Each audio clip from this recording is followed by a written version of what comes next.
Sambil melarikan diri dengan cepat, Qin Yichen terus mengubah arah, dan waspada untuk menghapus jejaknya. Pelarian yang hampir melarikan diri ini, setelah seharian penuh berusaha, terbang dalam jarak beberapa ribu mil, merasakan atmosfer tidak sama sekali 1000 Wing Tiger King dan kera guntur yang ganas, kecepatan Qin Yichen hanya melambat. Saat ini, suasana hatinya masih berfluktuasi. Bagaimanapun, itu adalah binatang iblis tingkat raksasa yang sebelumnya dia tantang. Selain itu, perantara suci yang dapat bertahan dari serangan sengit seperti kera guntur yang kejam. Melihat ke seluruh 10.000 benua etnis, saya khawatir sulit untuk menemukan orang kedua. Biarkan aku turun. Selama Qin Yichen melihat sekeliling dengan hati-hati, suara bagus Lei Yunyu juga terdengar pelan. Mendengar suara ini, Qin Yichen tidak bisa menahan diri untuk tidak merasakan rona merah di wajahnya. Ini adalah pemikiran bahwa dia berlari jauh-jauh dan menggendong wanita yang begitu cantik. Segera, Qin Yichen juga melemparkan Lei Yun dengan tenang, dan secara tidak sengaja menyentuh. Sentuhan lembut membuat riak di kedua hati. Tidak menyangka kamu belum membuat nama untuk dirimu sendiri, tapi kamu bisa memprovokasi binatang iblis dari dua raksasa. Melihat pemuda di depannya, Lei Yunyu berkata dengan positif. Yaitu, dan jangan lihat siapa aku. Mendengar ini, Qin Yichen juga tahu bahwa Lei Yunyu hanya ingin memecahkan rasa malu yang ambigu antara dua orang, dan segera dia juga memaksakan senyum, dan dia tidak pemalu dan tidak sabar. Bukankah kamu bilang kamu bisa pergi? Mengapa Anda berada dalam situasi berbahaya seperti itu? Qin Yichen mengangkat alis sedikit dan bertanya dengan sedikit senyum. Kemurkaan kedua binatang itu lebih menakutkan dari yang aku duga. Lei Yunyu menggelengkan kepalanya, dan wajahnya yang mulia memancarkan sentuhan mulas. Ngomong-ngomong, apakah kamu mencuri sesuatu yang lain? Jika tidak, anak beruang tidak akan membuat mereka gila. Tiba-tiba, jika Lei Yunyu memikirkan sesuatu, sepasang mata yang indah memelototi Qin Yichen dan bertanya sambil minum. Tidak, aku mengambil anak itu. Melihat keraguan Lei Yunyu, Qin Yichen dengan cepat menggelengkan kepalanya, dengan sungguh-sungguh bersumpah. Namun, apa yang dikatakan Qin Yichen juga benar. Kecuali anaknya, dia bahkan tidak memindahkan salah satu inti binatang buas di bagian atas gua, yang membuat dua kera guntur gila menjadi gila, yaitu binatang kecil yang sedang tidur di lengannya. Melihat penampilan Qin Yichen, Lei Yunyu tidak bisa menahan cemberut Dai Wei. Sejujurnya, dia tidak percaya kata-kata Qin Yichen.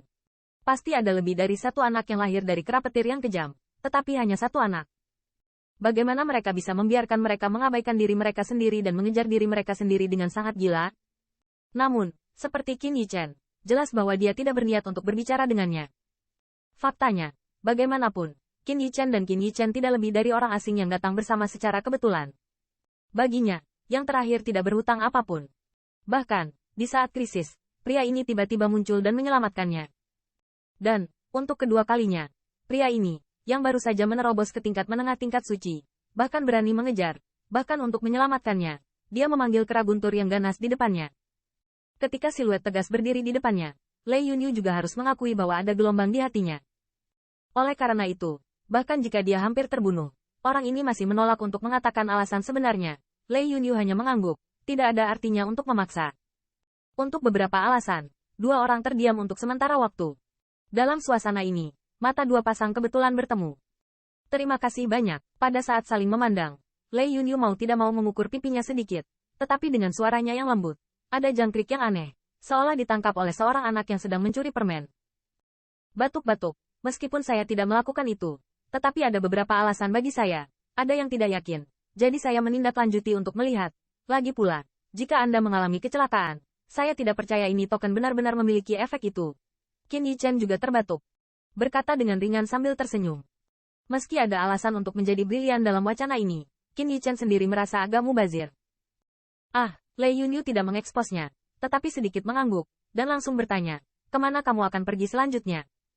Atau apakah Anda ingin mengalaminya di sini? Kentut tua itu berkata, selama aku menerobos ke perantara suci, aku bisa pergi kemana saja. Qin Yichen memindahkan Moseng dengan santai dan tertawa. Dia tidak ingin tinggal di hutan pegunungan ini lagi. Setelah 10.000 ditemukan oleh Raja Harimau Sayap 4 atau kera petir yang kejam, maka dia tidak bisa memakannya. Kedua orang itu, terlepas dari mana dari kedua belah pihak yang menderita atau siapa yang menang pada akhirnya, begitu mereka merasakan nafas mereka, saya khawatir mereka akan membuat diri mereka gila. Kalau begitu, ayo pergi ke sukuku dan izinkan aku berterima kasih dengan sangat baik. Setelah mendengar kata-kata Qin Yichen, mata indah Lei Yunyu juga memancarkan kilatan cahaya.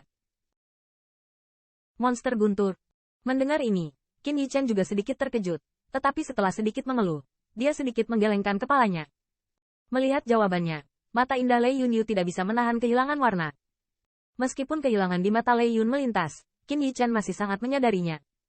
Setelah sedikit terdiam, dia juga tersenyum pahit, dan berkata, saya berjanji kepada saudara Qin Yao untuk pergi ke klan Azure Sable setelah keluar. Jika saya punya waktu, saya akan pergi ke balapan Anda. Sungguh. Mendengar ini, wajah Lei Yunyu tiba-tiba muncul warna yang indah. Seperti itu, di mana sikap seorang wanita yang sombong. Oh, aku menunggumu kapan saja di klan. Seolah-olah juga merasakan kehilangan kendali dirinya. Lei Yunyu dengan cepat berbalik dan mencoba menekan sinus kompleks di hatinya, berkata dengan ringan. Namun, dalam suara ini, ada suara gemetar yang sulit disembunyikan.